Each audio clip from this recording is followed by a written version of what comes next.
here with my very first episode of Top 5 Fridays. This week's episode, Top 5 NES games I own that I wish I didn't. Let's go!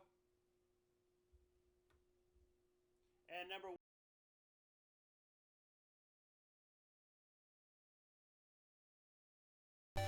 And in at number 5, it's Major League Baseball on the NES. Now the first reason this makes a list, just take a look at how tedious it is to actually set up your teams. I'm gonna sit back and let you watch this. But this part should not even be in the game at all. The lineup should already be set for you like they are in modern day games. Most people actually just want to play the game. They don't care about the lineups or any of that. They just want to play. And you know what? I'm about to show you the other reason why this game isn't all that great. But first, let's let the computer just zoom through their lineup changes here. And then, yeah, let's find out why this is no good. Other than the music. Look at this. That crowd is horrific looking. And the field looks like we're either in game number 9 on Action 52, which is Silver Sword. And if I ever have to make an Action 52 reference on this channel again, I don't know what I'll do. Or it looks like we're inside the inside of somebody's nose. I swear. If the dirt patches weren't here letting you know this was a baseball field, I would think it was somebody's nose. And also, the batting is really tough to get through here. What I mean by that is, well, it's almost guaranteed to be some kind of automatic out for the computer when you're batting. Unless you're really Super Saiyan like on these games. Yeah, this is not happening for you, unfortunately. I did manage to put one in play, but like I said, it was an auto out. And now I'm going to talk a little bit about the pitching. Pitching is actually pretty simple. You just press the direction button in A, probably the best part of the game, but there is a glitch in this game where if the ball gets stuck in the wall, it's an automatic home run. Gaming Historian actually said that using this method got him an automatic 2-run home run. That's what it was. But anyway, I basically think I've shown you enough about this to let you guys know why this takes number 5 on our list. On to the next game.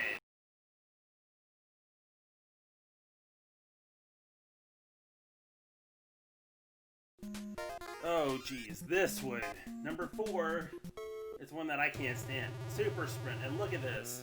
This looks like a really bad RC Pro-Am or Micro Machines mishmash. And also, the car controls horribly. There's no music. And as you'll be able to see, it is way too easy, at least on this first race, to lap everybody, even if you're absolutely sucking wind like I was. You get 100 points for every mile you're ahead of your opponent. I think that's how the scoring works. In later courses, there are actually bonus point icons which you can collect, which we'll see in the second race. I think the two good things about this game: 1, you can spin your opponent out, and 2, when you crash, it looks like a blob of ketchup or blood. It doesn't look like fire, but that's kind of funny actually. That's humorous. And you might actually see this game again if I decide to do another comedy video. We won that race right there, and honestly, I kind of wish we hadn't. Anyway, on to race 2 now. And you know what? This race is just confusing. Which way was I supposed to go here? I mean, I was doing pretty good at following everybody at first. But as you'll see on the second lap, I took the lead and then went the wrong way. Or was that on the third lap that I took? Yeah, it was this lap that I took the lead and went the wrong way. I wish they would have had a wrong way arrow telling me that, because there was no way of knowing which way to go on a course that's shaped like... I'm not even gonna speculate on what it's shaped like. You can down in the comments all you want. I'm not gonna do it here for the sake of PG. But anyway...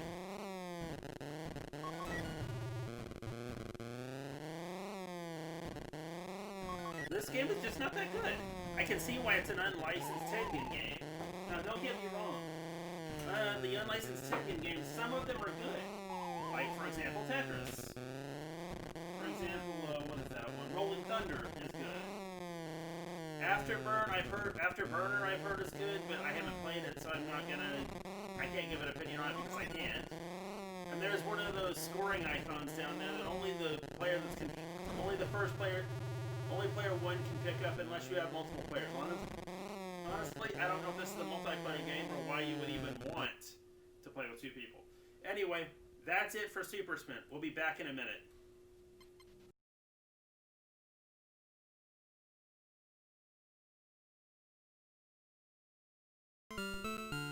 And number 3, another one I'm not a big fan of, Bible Adventures. Now I'm going to be a little easier on this one. The first 2 games kind of deserve that whole rage thing, I guess you call it. I don't know. This is a Bible game, so I'm going to go easy on it. Sorry about that. Anyway, basically these 3 games in the Bible Adventures compilation are basically all the same idea. Pick up something, carry it to the other side of the board. Which is the exact reason I'm not going to show all 3 games, because they're basically all the same premise. And here in Noah's Ark, you got animals that you gotta carry to the arrow. Once you do that, they will be placed inside the ship and will be marked as safe. Remember, this is based very loosely on the flood story, so...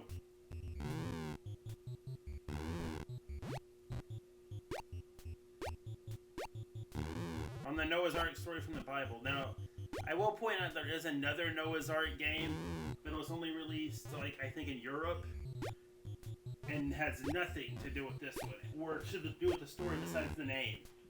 Anyways, basically, the platforming in this game is the reason I don't like it that much. And it's honestly the same reason I don't like David and Goliath. Baby Moses probably is the best platforming game on this compilation. The best game overall, because at least it controls alright. But this game... the platforming's alright on this one. It's just it's a frustrating experience. And I'm not going to say it has no right to exist, but... because every game has a right to exist, in my opinion. But this game could have been way better with some polish. But that's what you get for delving into the unlicensed portions of these libraries. Thankfully, with a Super Nintendo, though, there's only one unlicensed game in the darn library. And I'll mention that one at a later date.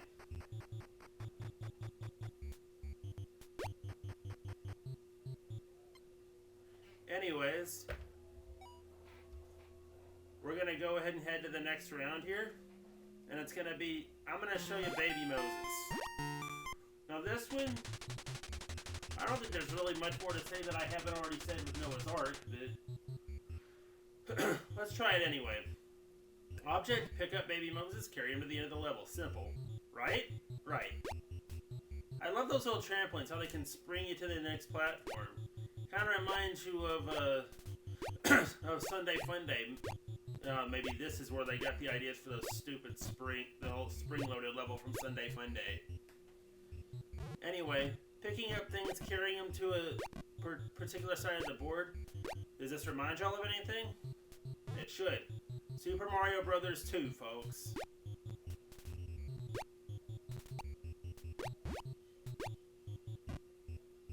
David and Goliath is a lot like that too, and now she's carrying a guy with a spear while carrying Baby Moses to the end of the level here. I don't know why, but you know that was just a funny picture. And by the way, those little scrolls on the top of the screen things, those are health bars. And when you get thrown into the water, you're gone, dead, and that's gonna be it for Bible Adventures. I'll be back with the next part of the episode.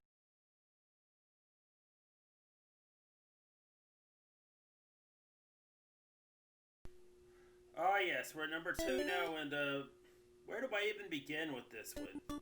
The Goonies 2, which you saw there on the screen. This is a really weird game, and you'll see why in just a minute.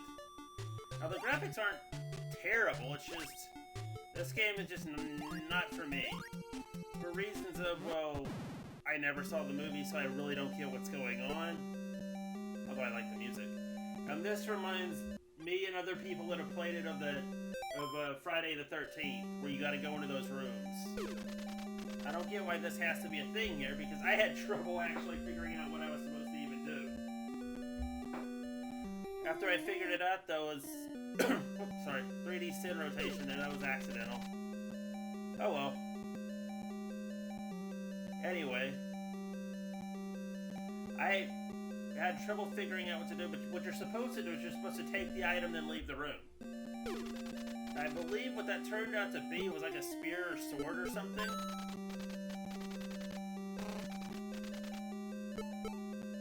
Okay, that was a hammer. We'll play this some more at another time to figure out how it works, but I just wanted to give a quick review of the game. Overall, it's not a terrible, terrible game.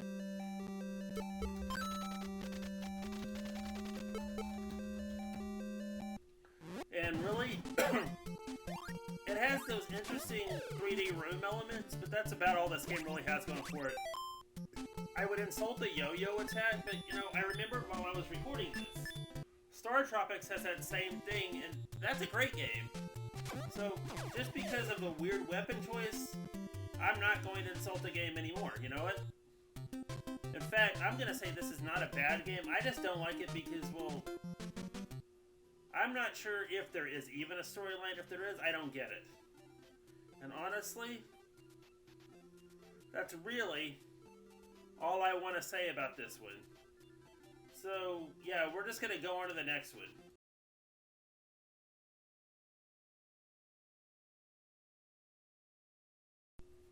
Alright, we are finally at number 1, and I can't defend this one. Not one bit, and this is why. First off, listen to the music. Does that remind you of anything?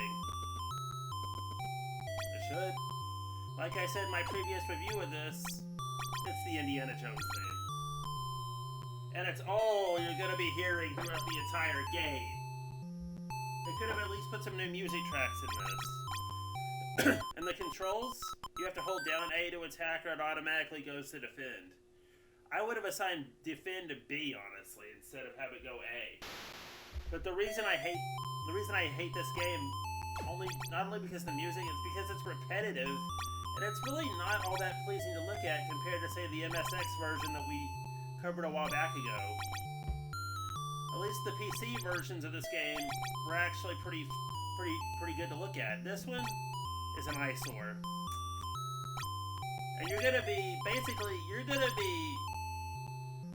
fighting slimes and monsters for a while. And you're gonna be sent back to, every time you die, you're sent back to the, well, you're not sent back to the title screen, that's what I was gonna say, but there is a save feature, but I actually already showed it in my review of this, which I will have a link to on screen. I believe this is the only game that makes a repeat appearance in another video of mine. The other ones on this list are pretty much new. Because I think I might have covered Bible Adventures. I'll look at my archives a bit later and let y'all know. But anyway, it's basically supposed to be a dungeon crawling Zelda ripoff, but even the company, even FCI, the company, I believe it was FCI. Hang on, let me check my cartridge. I don't want to, but I will anyway.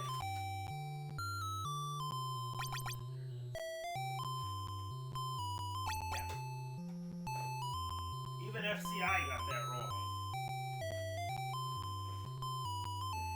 And the basic reason I don't recommend this game is it's a bad Zelda wannabe. And since we're nearing the end of the list, as Tony Kornheiser says, that's it, that's the list. Thanks for watching, everyone.